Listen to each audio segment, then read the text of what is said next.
বুলডোজারের পাশাপাশি এবার চলবে নোটিশ, যাদের বাড়ির অতিরিক্ত শেড অর্থাৎ সানসেটের একটা অতিরিক্ত অংশ কিংবা ব্যালকনির অতিরিক্ত অংশ রাস্তার দিকে ঝুঁকে থাকবে বা সরকারি সম্পত্তির কাছাকাছি থাকবে, বাড়ির শেডের অংশ কিংবা দোকানের ছাউনির অতিরিক্ত অংশ যদি রাস্তার দিকে চলে আসে তবে সেই সব জিনিস ভেঙে দেওয়া হবে।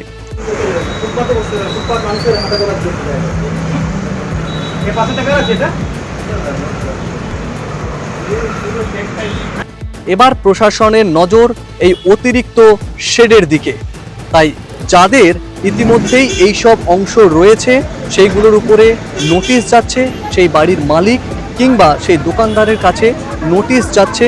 আমরা এখন যে ছবিটা দেখাবো সেটা হচ্ছে ব্যারাকপুরের মুড়াগাছা থেকে কল্যাণী রোড পর্যন্ত এই অংশের ব্যারাকপুর ব্লক 2 অন্তর্গত এই এলাকায় প্রশাসনের আধিকারিকরা গিয়ে ইতিমধ্যেই 24 ঘন্টার নোটিশ দিয়েছে। যে সমস্ত দোকান এবং বাড়ির অতিরিক্ত অংশ রাস্তার দিকে চলে এসেছে সেই সমস্ত মালিকদের নোটিশ দেওয়া হয়েছে। 24 ঘন্টার মধ্যে ভেঙে না দিলে এবার প্রশাসন সেই সমস্ত শেডের অতিরিক্ত অংশ যেগুলো রাস্তার দিকে চলে এসেছে সেগুলো ভেঙে দেবে।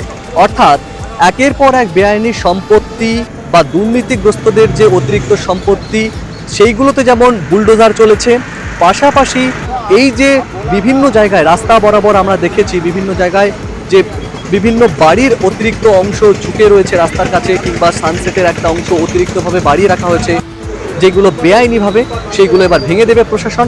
এর পাশাপাশি যে সমস্ত অতিরিক্ত কলকাতার বিভিন্ন জায়গায় দেখা গেছে যে দোকানের একটা অংশ রয়েছে এক জায়গায় এবং তার ছাউনি রয়েছে বাড়ন্ত রাস্তার কাছে চলে গেছে, সেই অংশগুলো এবার ভেঙে দেবে প্রশাসন। The Times Bangla.